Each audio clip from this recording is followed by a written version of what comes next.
with Mystery Box, without Mystery Box.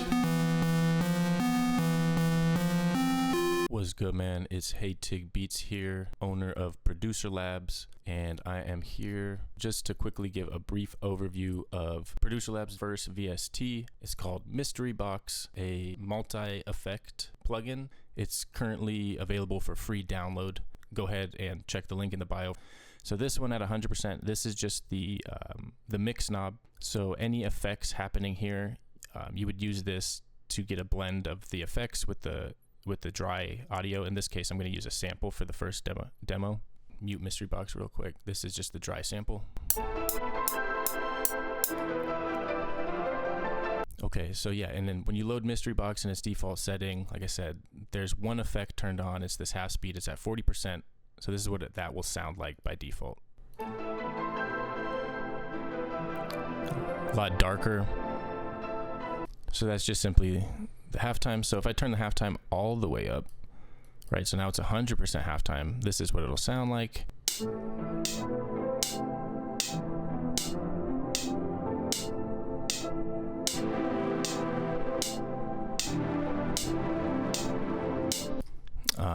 So these two controls here is essentially controls like a gate effect. If you want to turn it on, all you do is just start turning the mix up.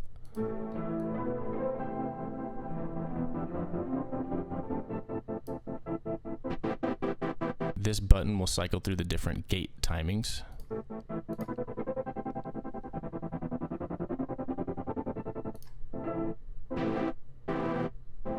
And this is simply just volume, just gain. So by default, it'll be at 0, but you can turn it up or down. And these three knobs control the granular engine. In my opinion, I would say this is where a lot of the magic can happen. This is how you activate the granular engine of this plugin.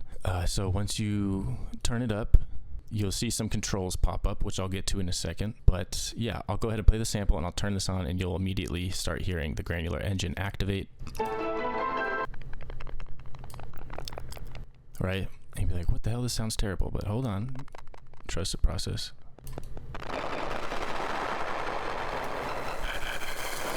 Right, so you get a wall of grains, essentially.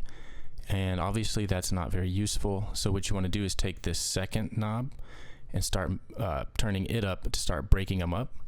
And essentially you find a balance between these two knobs, right? So I'll start with the second knob.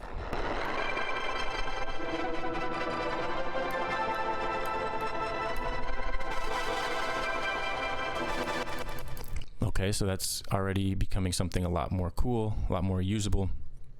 And then what you want to do, this third knob, essentially, like these two really dial it in, and this third knob just adds flavor on top of that.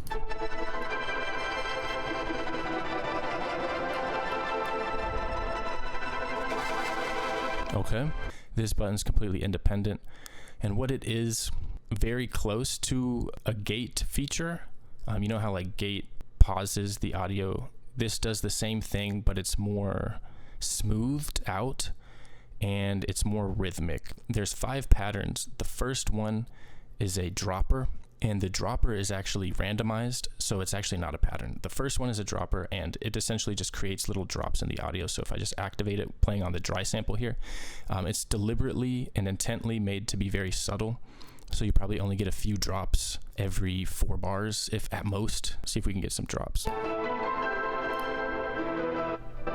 See, there was a drop. I'll cycle through the rest of the patterns. The first pattern, after the dropper, rather. Here's the second pattern.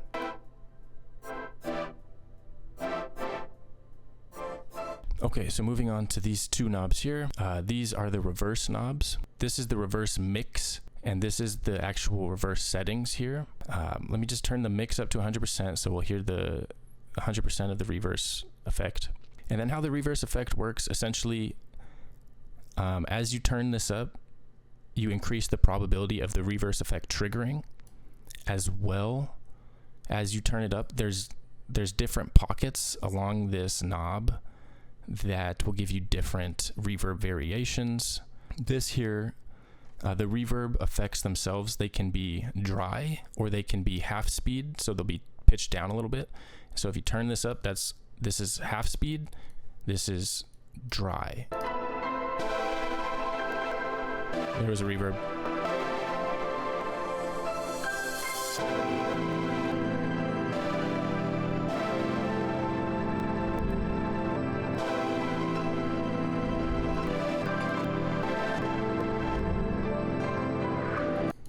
Okay, so you could definitely hear the reverbs there.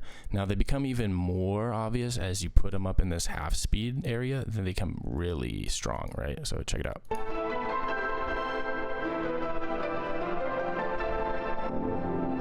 See?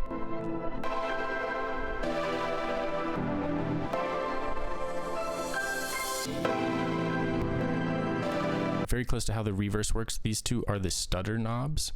So the right one is the stutter mix and the left one is the stutter settings. As you increase the stutter knob here, the probability increases that it'll trigger, so they'll be more frequent. Down here they'll be less frequent, but then at the same time this also controls which stutter you get. So if you put it here, you might get a 16th note stutter. If you put it here, you might get a half note stutter. And then this is just the mix, the balance.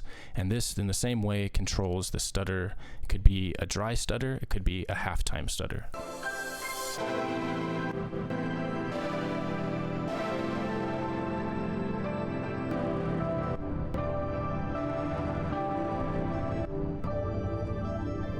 You hear those two like kind of deep quarter note stutters. So I like that little spot.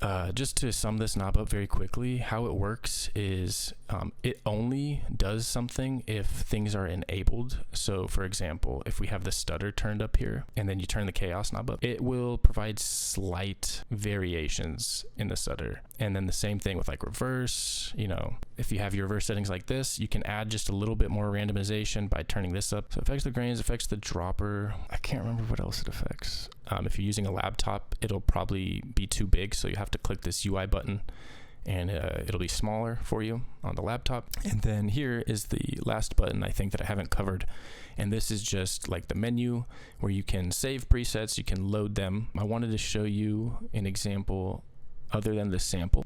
Okay, so let me mute Mystery Box. Here's the melody.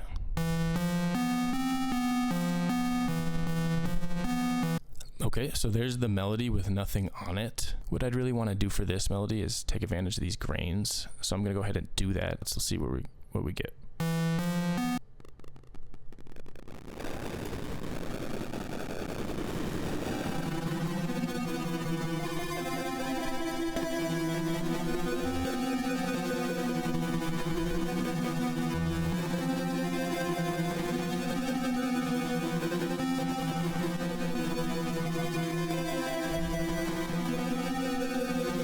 Okay, so right now I've kind of got like an arpeggio type of thing going, and I'll just kind of bypass it so you can hear the original real quick.